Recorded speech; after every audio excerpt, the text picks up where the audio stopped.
Good morning. Thank you for attending the Teaching Online courses. What does an instructor need to do? Please sign into chat with your full name and institution. I'll give everybody a second to sign in the chat with their name and institution.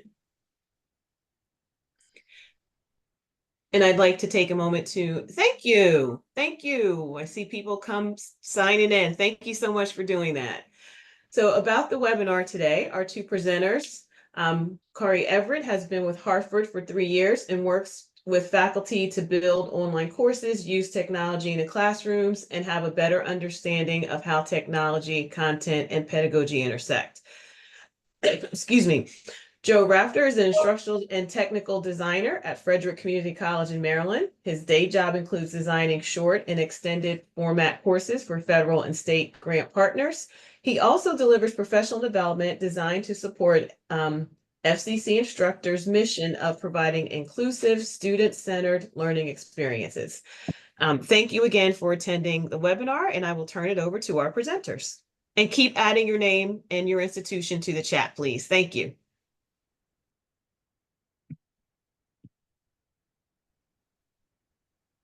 So, Kari and Joe? I'm going first, Joe, or do you want to talk about the data first? Oh, I can do that. Okay. Good morning, everyone. Thanks for being here and sharing your time with us. Our project for MOLLI involved two pieces. One was a discussion about how decisions should be made regarding who is going to teach an online course. And we collected data on that. We sent a form out to all the leadership at community colleges across the state to talk about how their institution makes those decisions, how they support their teachers, and how they evaluate the progress that's being made. And then, of course, how do they evaluate themselves in their evaluations of the instructors? And then the other thing we're going to talk about today is things that instructors should be thinking about.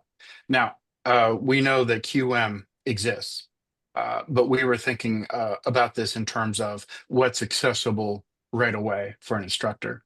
Kari's going to talk about the information we collected from leadership and the information that we'd want to share with leadership. Kari? Okay.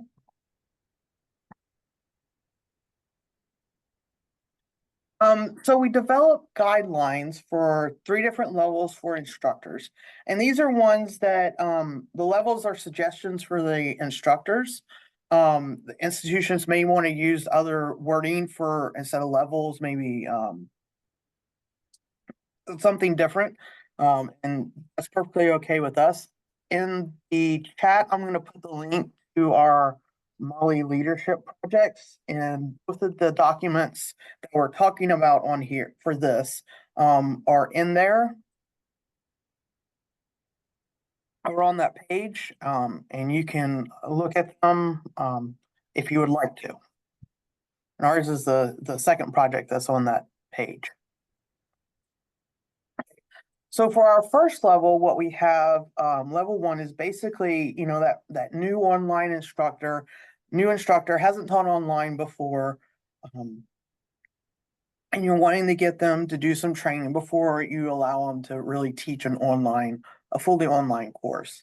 So basically, they're probably going to have to go through complete some basic online training, and hopefully they've done that with whatever LMS that you have for your institution, whether it be one of the big 3, Canvas, Blackboard, or Brightspace D2L.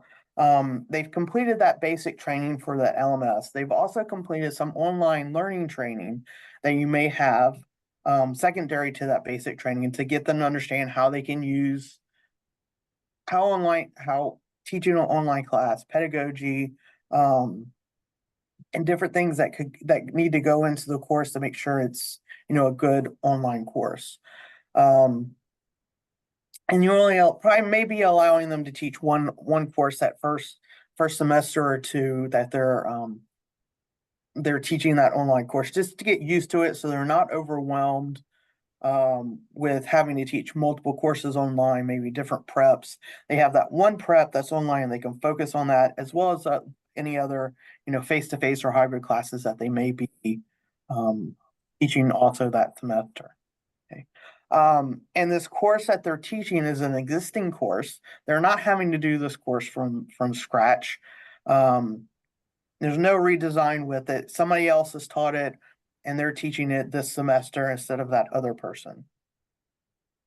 And so that's basically, what a level one, that first time online instructor would be. And these are some of the things that they're probably that would be good for them. So like I said, they're not overwhelmed by what they're having to teach online.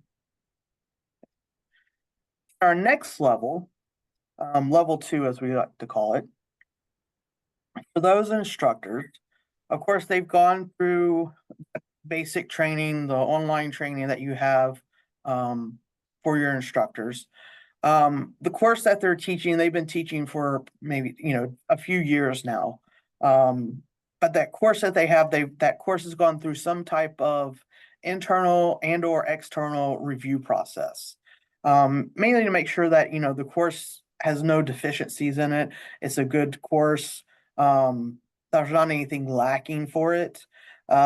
They've been teaching for maybe a couple of semesters at least, maybe a little bit longer. They've done some training beyond the basics. And that formal training can be whatever maybe you require at your institution, maybe something outside the institution, some credit course at a university, quality matters training. Maybe they've gone through some leadership training, and there's other places out there, EDUCAUSE, what is it? OLA. So different other formal training besides just what you have at that institution. But the other thing is with that level 2, yes, they've been teaching a couple of semesters, maybe 3 or 4, but you don't want to load them up on too many online courses. So you're probably limiting them on a caseload of maybe 4 or 5 classes. Not all of those are online courses. You may have up to like 3 of them where they're still having to teach somewhere, face to face and at some point. So they still have that interaction with students for that instructor.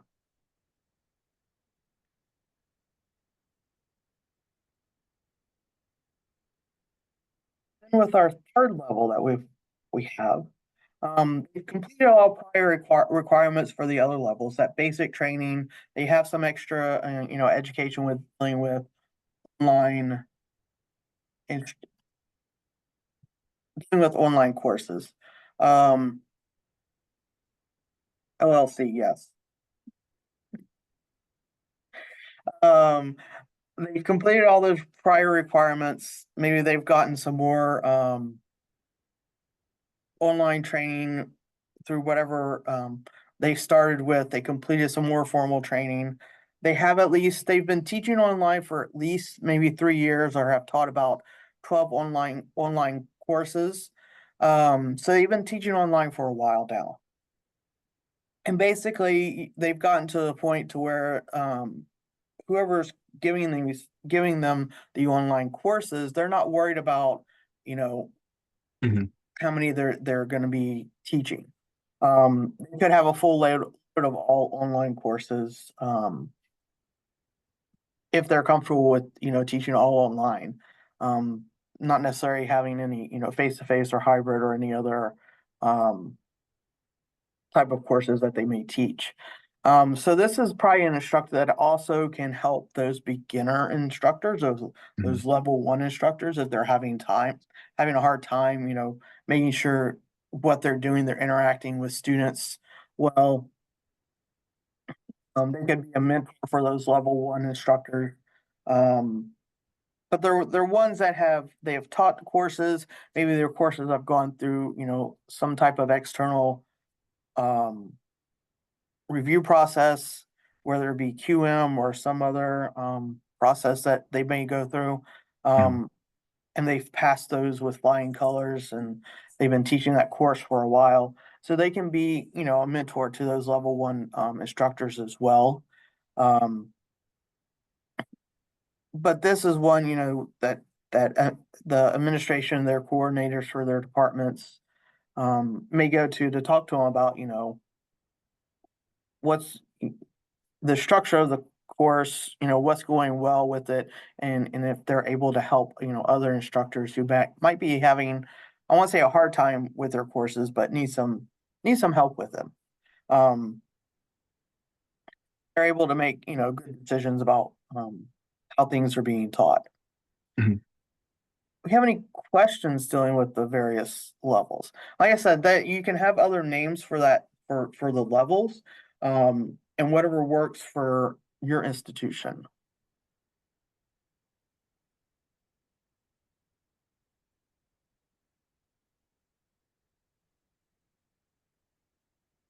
Not seeing any? You want to start us off with our best practices? No, go ahead and take care of that. Okay. So for a semester, some of this, if you're starting off a semester, some of the best practices, and these come from a variety of sources, and that I've seen over time. We've talked with other institutions, the data that we were able to get, as well as talking with other instructional designers that we've met through MOLLI and other ways throughout the state. One of those is a welcome announcement, especially if the course is open prior to the official start. That's always good for students to see, when they first come into the course. They've got that welcome announcements that lets them know what to do, what they need to do, what they need to check out. That announcement may be, telling them to go to some start here or welcome module that you have for the course, which is always a good place to put,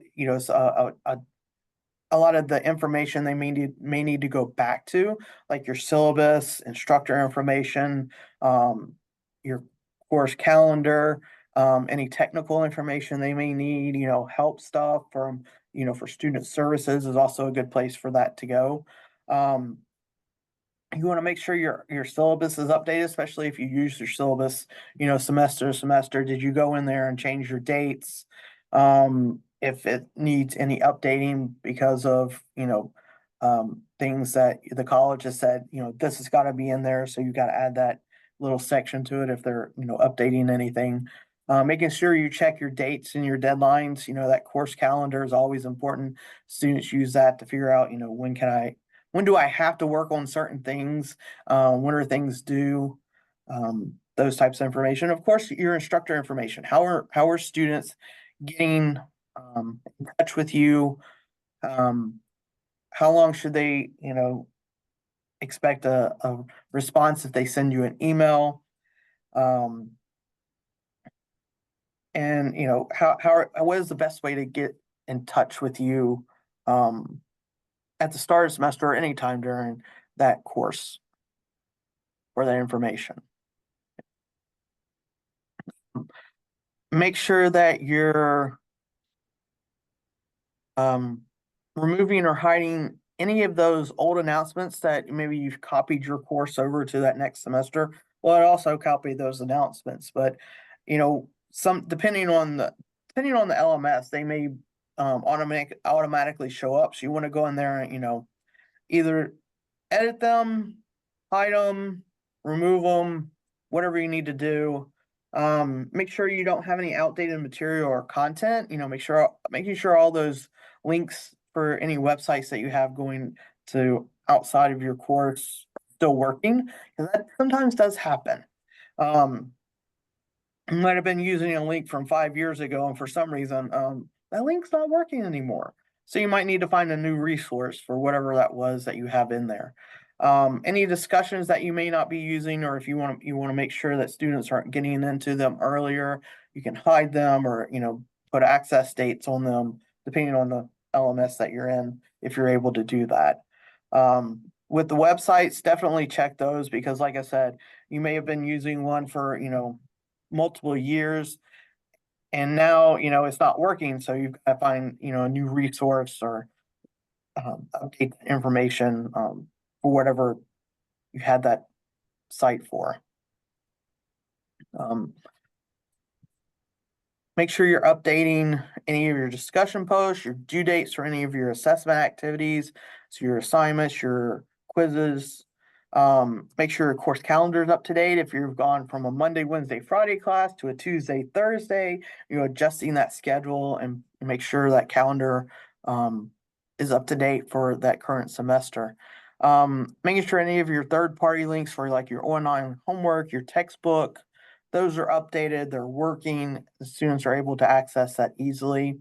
And of course, updating your grade book for anything that you may not be using this semester for one semester to another. You decide, oh, I don't want to do that assignment anymore, and you've got to take that assignment, out of your content as well as in your grade book. So those, making sure you check those different things, that everything's looking the way that you're wanting it to.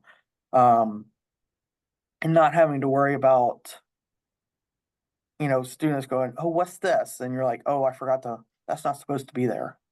Those types of things and cleaning things up that may need to be done. Okay, I think this is where I start Yes, talking. this is yours. All right. So let's just do a quick reminder. The first couple of things Kari was talking about are the decision-making matrix for your department leaders or your program chair, your department chairs, or you folks know what I'm trying to say. But the folks that are making decisions about who is going to teach online, those three levels are the way that the decision makers should be thinking about who gets assigned those courses. This the best practices, what we're presenting there are things that absolutely have to happen when someone is assigned an online course that doesn't have experience. There should be someone sitting next to that new online teacher going over those things. Now, what we're going to talk about now is a self-evaluation checklist that uh, every online teacher should be going through. Actually, that every mentor should be making sure that an online teacher has. Now, this is a little more organized than that self-evaluation or that uh, those best practices. This goes into a bigger picture. Now, I'm not going to say this is QM light, but this is definitely something that every online teacher should experience, especially if they're a beginning online teacher. And this is something that should be coming from support within your institution. So the self-evaluation checklist, first we thought about big picture. That new online teacher should be doing some kind of self-learning. There's an LMS mastery course at every institution. There is a teach online course. Most institutions have them. And then, of course, there's the Quality Matters rubric. And at the iteration that we're currently at, I think it's 7. And so those things should be considered by that new online teacher. The next thing we're going to talk about, actually, we're going to break this down into a couple of different families as far as how a mentor teacher should be helping or a leader should be helping. Do we have any questions, though, regarding what we've talked about so far? That context for leadership decisions, the things that absolutely have to be done, and now this self-evaluation. All right, seeing none, I'm going to keep moving. We're going to talk about a couple of different levels in this. One is organization, another is communication, and then the last would be pedagogy or andragogy. So let's talk about organization. Doug Valentine, who was in this meeting, said to me one time, it was really good. In an online course, if there isn't a standard presentation in your LMS, it's the equivalency of a student going into one in-person classroom and finding chairs and a table and going into another in-person classroom and finding just tables. If there's no standardized presentation, the student doesn't know what to expect and where to look for the things. So the standardized, it should include the self-contained segments of your teaching of the content, which would be your modules or your weeks or whatever. And then clearly I can't spell core. The core elements that we're talking about the things the students need for that support, and then a standardized way for them to understand their assessments. Kari, next slide.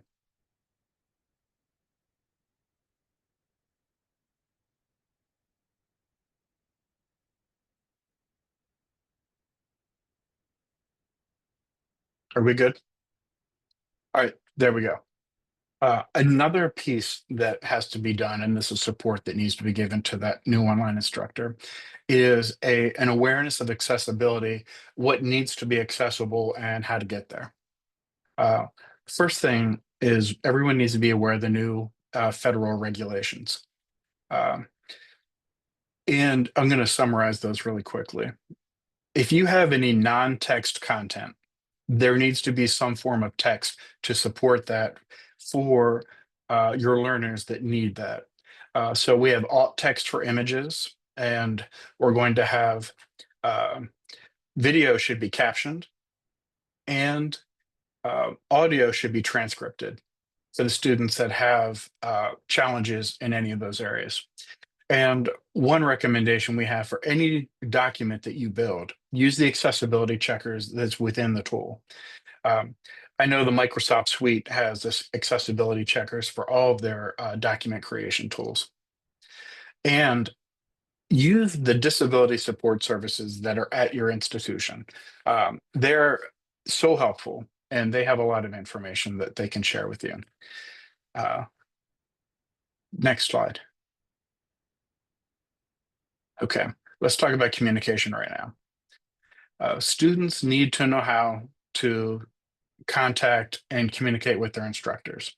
So the learners need that, but they also need the tools and the processes necessary to communicate with each other.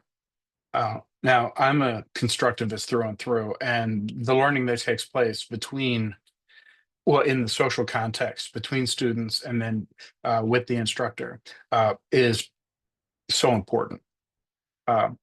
Now, there's the idea of communicating with the grade book, especially through formative assessments, and we'll talk about that in a little bit. But the mechanisms not only to use the email, but how to get to it. The chat options you have, the calendar that should be up to date with what's coming up, our announcements, and of course your office hours. Does anyone on this meeting, do they use a different tool? If you can pop that into the chat box, that would be really important. Or a different category. Okay. Next, Kari. All right. Something that the new online instructor should be thinking about, and they should be getting help in setting this up, or at least how they're going to approach it, is how students can meet their own needs. And a lot of that is built into the LMS systems that your institution is using. But if it's not, that's when the online instructor needs to be thinking about this. Is there an FAQ for the tool? Is there an FAQ for the structure of your course? Is there an FAQ for questions they might have about the expectations of your institution? Kari mentioned this earlier about things that absolutely have to happen, and that is the updated web links. And all of this should be easy to understand and easy to communicate to the students. And they should know how to advocate for themselves, and especially with services that are available through the library. In addition, all these things should be included in the syllabus. We're ready to go. All right. And speaking of this, I don't need to tell you anything that your institution hasn't already told you. Mentor teachers should just make sure the new online learner is including these core essential elements. I'm not going to read a slide to you because, well, I'm not. Next, please. Okay, now we're thinking about pedagogy and andragogy. We're not going to discuss the things that make up good practices, good professional practices as an instructor. There are plenty of supports available to you via your online learning supports at your institution. The self-learning you can do with QM, and all the other resources you have available to you. And that new online teacher should know that they should be able to knock on the door of the instructor next to them, the other folks in their department. If they're brand new, they should be getting a course that's already been built, and they can use that as a template to move forward. We break them down into what they see, what they consume, and what they do. And all of those things, they need to be varied, they need to be student-centered, and they need to be accessible. So,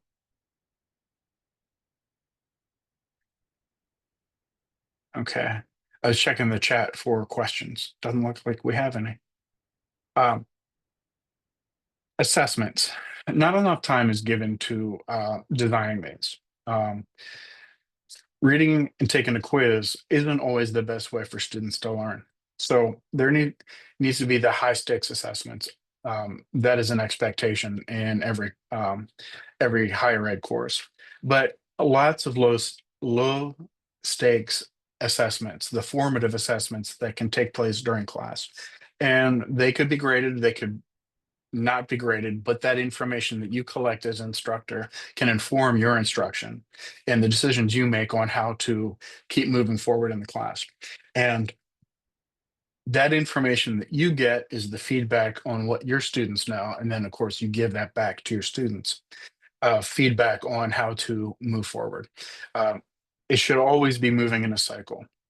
And the feedback you do give should be timely. And that new online instructor should be encouraged to make sure that their feedback with whatever mechanism they're using in their LMS, that needs to be timely. Because otherwise, their learning is delayed, and that is not why we're doing what we do.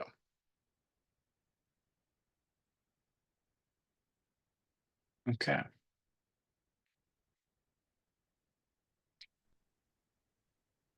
Right. I think, is that the last one, Karen? That's the last one. Yeah. Okay.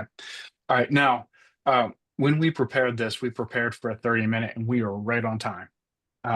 So we're not going to contrive a reason to stick around. If there is a question, if there aren't any questions. And I am checking the chat. I don't see any. Do we have hands up? Sarah, can you stop sharing so we can see the whole group? No hands? Now, we are fully aware that there's folks in this meeting that are smarter than we are and have had more experience with this. So you are welcome to give us information. You have a hand raised. Okay. Oh, I have the transcript right over top of folks that are raising their hands. Dr. Edwards? Yes, good morning. Yeah, your information is really, really excellent. I've been teaching online for ever since the pandemic started. I'm still teaching online. That's my preferred mode of teaching. We are going through a phase this year because we use Blackboard. And Blackboard is going from original to Blackboard Ultra, which is completely different. And I'm taking a lot of training for it. And we are advising people who want to start teaching on Blackboard to wait and learn Ultra, not to do the original now and then have to change it immediately the next semester. So I just want to bring that up, that we've been in training for ever since summer, and it's not easy. It's not easy to make the change. So it's better for new people that are going to teach online to start with the Ultra. That's a really good point. Mastery of the LMS was on the very first slide on the things that a new online instructor should be getting help with. Know how to use your tools. So that's really important. I'm interested to know what you think of Ultra. Right now, I don't like it because it is so complicated. It is so different, but I understand the need because Blackboard is going global. And what you were saying about the accessibility, I I have a sample experiment ultra course, and I took one of my modules that I have now and put it in there, and it immediately tells you if it's not accessible, either visually or color. So you don't even have to guess around with that anymore. And it's supposed to be extremely friendly on phone because our students live on their phones. So I see the benefit of Ultra, but it is a real change because I've been living with the original for 5 years now. So we'll see. We'll see what happens. Looks like Tracy Mason might be a resource. I don't know what SU is off the top of my head. Think Stevenson. Okay, thank you. Is All that right, we're- Tracy? Thank you. Super. I know Stevenson, by reputation, has a really strong online learning program. So, um, Tracy, you're going to get some phone calls, I'm sure, or emails. Are there any other questions or comments? Okay, Karen, did you Marjorie have has anything? No, hand raised. Marjorie has her hand Oh, up. okay, I just want Marjorie. to mention that I put a link in the chat to the MOLLI project page that it actually has that checklist and the guide that you talked about in an actual kind of like nice format that people can download if they want to. All right, super. When you download that, take that first thing and send it right to the person that's assigning who's teaching online. That feedback that we got during our questions, it was about, do you have a process? Do you follow your process? Who's checking to see if the process works? And that information we collected was really interesting. Kari, What? did you have anything you wanted to add? Did I miss anything? No. As Marjorie said, the documents are on the team project webpage. There's also 2 other projects that are on there, so y'all can take a look at those. I'll give a shout out to the AI tool checklist, as well as the improving digital literacy using universal design for learning. They have some good resources there. So take a look at not only our project, but theirs as well. And I know they're having MOLLI come June of next year. Haven't said where yet, but if you have people who would like to go through that Leadership Institute, is really good and is worth a week of being wherever they house you and feed you well. And have some really good speakers, and you meet people from across the state. You get to network and find out what others are doing in online education, but as well as leadership. You don't have to be in a leadership position per se to go, because I know I'm not, but I'm one of those who I deal with a lot of different things working with faculty, and we just switched over to Brightspace, so learning new things is always fun. But it's a good time to meet other people from across the state and meet the leaders that are out there, especially in online education and dealing that are part of the online leadership within the state. So it's worth going. Plus Marjorie and Dionne are there, so. Yes. Well, that will be in July. July. Information will be coming out soon. It will be in July again at the Historic Inns of Annapolis. So look for advertising coming out about that probably within the next couple of weeks, I would think.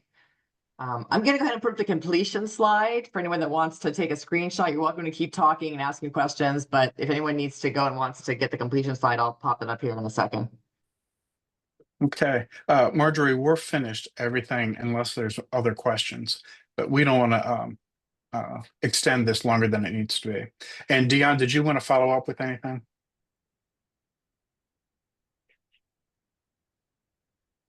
Sorry, I'm muted. No, it was my pleasure to serve as a mentor for this MOLLI group. And I just would reiterate what Kari was saying about MOLLI. It's a wonderful program. You can establish friendships and professional relationships that you can possibly share resources and materials with other folks at other institutions. So I want to thank you all for allowing me to serve as your mentor on this incredible project. We appreciate you, that's for sure.